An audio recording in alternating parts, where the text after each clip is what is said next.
أصبت بخيبة أمل حتى ولو أن المباراة لعبت في الدقيقة الأخيرة. العمل كبير جدا كان للحكم بنوزة للاعبين فوق أرضية الميدان. ذكريني عندك عمل كبير جدا أيضا إقناع الجميع. فيه ضربة جزاء ما فيش ضربة جزاء، لا نتكلم على شخصية وقوة الحكم بين قوسين بنوزة أو أماله أو آخر. عندما يكون القانون هو القانون. انت تكلمت حكمين من بين احسن الحكام في الجزائر، بنوزة امالو. شوف، تكون عندك قوة الشخصية، تكون عندك حكم من الحكام الكبار، تكون حكم باش تعلن عن ضربة جزاء في الدقيقة 90 للفريق الزائر. هذه واحدة، لأن فيه قانون يطبق. ضربة جزاء موجودة أو غير موجودة، الصورة وش وضحت، كيف نعلن عن ضربة جزاء؟ متى نعلن عن ضربة جزاء؟ نعلن عن ضربة جزاء موجودة في الكتاب. نعلن عن ضربة جزاء إذا ارتكبت خطأ واحد من 10 الأخطاء الموجودة في البورد في ضربة الجزاء. إذا ارتكب خطأ من 10 الأخطاء داخل منطقة العمليات والكرة في اللعب، لو بالون اون جو، الحكم لابد عليه ان يعلن عن ضربة جزاء. وفي هذه الحالة شوف الكاميرا وش ورات. يلا راح نشاهدوا، يلا مباشرة المسلسل ضربة جزاء هذه في الكاميرا الصورة البعيدة. نبداو من خارج الميدان، لاعب خارج المنطقة، خارج منطقة العمليات. ايوه، لاعب انا البطاقة الحمراء تاع الصالي. لا لاعب اللي كان داخل منطقة الجزاء، لاعب اتحاد العاصمة بومشرة كان بحوزته الكرة هنا، كانت بحوزته الكرة متوجه إلى المرمى، هو مسك الكرة بيده متوجه إلى المرمى.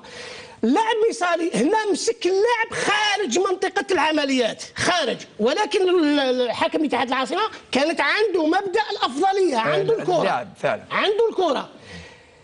إذا كان ماسكو هنا الكاميرا، إذا ورات اليد تاع مصالي حاكمة اللاعب بومشرة، إذا ما مسكته وتدخل به داخل منطقة العمليات، اسقط اللاعب كيفما سقط.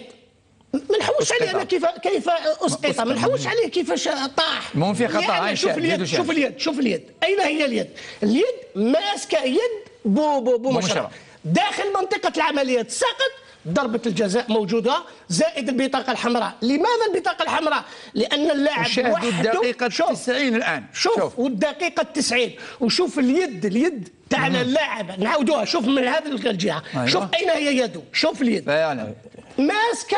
وهذا خطأ من الأخطاء ال10 تكلمت عليها سي ذكريني. في الأخطاء ال10 إذا ارتكب داخل منطقة العمليات، الحكم لابد عليه أن يعلن عن ضربة جزاء. والبطاقة الحمراء لماذا؟ لأنه وجها متوجه إلى الحارس، وهو اللاعب الأخير، ولا يوجد لاعب آخر أمامه إلا الحارس. في هذا الحالة لابد عليه ان يشهر البطاقه الحمراء. هنايا يعني تكون احتجاج، اللي علاه نحتجوا حنايا من يعني ورد فعل عادي، يعني كل حاجه في بعض الاحيان شوف فقط يكون هو انسان، يعني هو بشر يمكن على حساب واش رانا نشوفوا اليد تاع مصالي، حاكم اليد تاع بومشرة. ماشوش بومشرة زاد شويه، يعني ما نحوش على زاد اليد. واش كان الحاكم زاد شويه طاح. لو كان مصالي ما كانش حاكمه من اليد، تم بومشرة هو اللي يدي البطاقه الصفراء للتحايل، ولكن لحتى سقط ويده مازال ماسكه. ما معناه الخطا؟ مسك من القميص داخل منطقة العمليات والكرة في اللعب، ضربة جزاء. إذن ضربة جزاء صحيحة، قرار سليم 100%. لا نتقبل القرار لأنه جاء في الدقيقة الأخيرة تكون يعني، ولكن الدقيقة الأخيرة هي بالنسبة للدقيقة الأولى هي الدقيقة 35 37 40 الأولى، ونعلن عن ضربة جزاء في الدقيقة 90. واش زاد من حقك في القانون يقول ضربة جزاء؟ لما نعلن عن ضربة جزاء حتى ولو خلاص الوقت من حقك تزيد تخلي حتى تنفيذ